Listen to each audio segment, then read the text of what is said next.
And finally, wala na pong lumalabas na something went wrong kada mag-open po tayo ng ating GCash account at ayun lang po yung solusyon na pwede po natin gawin. What's up sa inyo mga katropa? Kamusta kayo? At kamusta naman ako?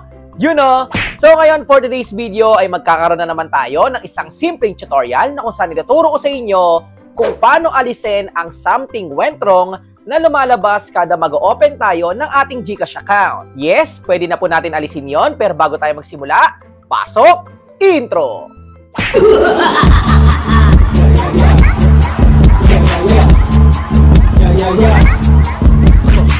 Kung isa ka po sa nakaka-experience na may lumalabas na something went wrong kagaya po nito, na kada mag-open po tayo ng ating GCash account ay lumalabas po yan, ay may solusyon na po tayo dyan. At kung ready ka na, punta na tayo sa tutorial. Let's go! Kung kagaya po kita na may lumalabas na something went wrong kada mag-open or maglalagin ako ng aking GCash account, ay may solusyon na po tayo dyan. So dito i-open lang po natin ang ating GCash account. So dito po sa ating GCash account, kapag maglalagin pa lang po tayo ay may lumalabas agad na something went wrong. Meron nga daw problema or unexpected error. So ang tanong, bakit nga ba laging lumalabas yung something went wrong at error kada maglalagin po tayo ng ating GCash? At dahil isa rin naman ako sa mga GCash user na ayoko rin na may lumalabas na ganito, ay naghanap nga po ako ng solusyon at ayun po yung ituturo ko sa inyo. Kaya tara, simulan na po natin. Kaya ang next step na kailangan po natin gawin ay i-exit po muna natin at pumunta po tayo dito sa Google Play Store. At dito po sa Google Play Store ay search lang po natin yung ating GCash application. Dito po kapag nakita po natin na available po for update yung GCash application natin ay i-update po natin. Kaya kadalasan may lumalabas po na something went wrong or error kapag maglalagin po tayo ay dahil hindi po updated yung GCash po natin. At dito kapag open na po yung nakalagay ay ibig sabihin ay naka-update na po yung GCash application po ninyo. Kaya syempre pipindutin na lang po natin yung open. At dito kung makikita nyo agad na wala na pong lumalabas na something went wrong, kaya ito na po yung unang solusyon na pwede po natin gawin. At syempre meron pa po tayong isang pwedeng gawin. So dito i-remove muna natin yung mga ginagamit natin na application. At dito po sa ating phone ay hanapin lang po natin yung settings ng ating device. At kapag nandito na po tayo sa settings ng ating phone ay kailangan po nating hanapin yung mga kailangan nating i-manage na application. So dito scroll down lang po natin at hanapin po natin yung apps or yung application. So ayan, nakita na po natin at pindutin lang po natin yung apps. Dito naman po ay pindutin lang po natin yung Manage Apps. At dito po natin makikita lahat na naka-install na application sa ating phone.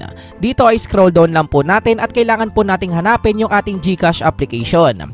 So dito kapag nakita na po natin yung GCash ay pindutin lang po natin yan. Ang next step na kailangan na lang po natin gawin ay hanapin po natin yung Clear Data or Clear Cache. Kailangan po kasi natin ma-reset yung mismong application natin kaya pipindutin lang po natin yung Clear Data. So dito pindutin lang po natin yung Clear All Data. At ayan, pindutin lang po natin yung OK. At ayan, dahil na clear data na po natin ay babalik na po sa dati at mawawala na po yung mga issue sa ating GCash application. Ang next step na kailangan na lang po natin gawin ay bumalik tayo dito sa ating GCash. I-open lang po natin, pindutin lang po natin dito yung OK. At dito pindutin lang po natin at i-allow po lahat po na lalabas po dyan. So allow lang po natin yan. Ang next step ay ilagay lang po natin yung phone number natin dito at pindutin yung next. At syempre available naman po yan para makareceive tayo ng code at pindutin lang po natin yung send code. Hintayin lang po natin dahil magpapadala po ng OTP or 6-digit code si GCash at ayan, na-receive na po natin at ilalagay lang po natin yan dito. And finally, wala na pong lumalabas na something went wrong kada mag-open po tayo ng ating GCash account at ayun lang po yung solusyon na pwede po natin gawin. At ngayon naman po ay kailangan po nating i-double check kung okay na nga ba talaga yung GCash account natin.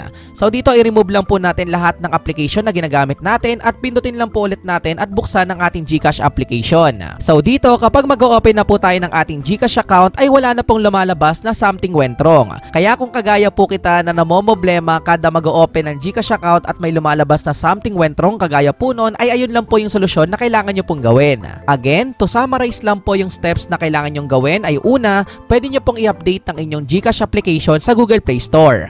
Once updated na po at okay na, ay i-check nyo po muna ulit kung may lumalabas pa ulit na something went wrong. Ang second step naman po ay magpunta lang po kayo sa settings ng inyong phone, hanapin nyo lang po yung application, manage application at pindutin nyo lang po yung clear all data. At okay na po yun. At ganun lang po kasimple at kabilis kung paano nga ba natin aalisin ang something went wrong kada mag-open po tayo ng ating GCash account. Ang simpleng maya-advise ko lang po sa sa'yo ay pwede mong gawin yung step 1 at step 2 para maalis mo yung something went wrong. In case lang naman po na bumalik ulit after ng ilang araw, ilang weeks, or ilang buwan, ay pwede mo namang gawin ulit yung step 1 at step 2. Again, mas maganda na gawin mo po parehas yun. At ayun lang po yung simpleng tutorial natin sa araw na to at sana meron ka pong bago natutunan.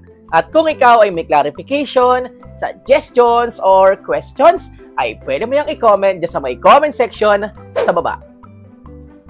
And also, pwede mo ring i-like and follow yung Facebook account ko na makikita mo dito.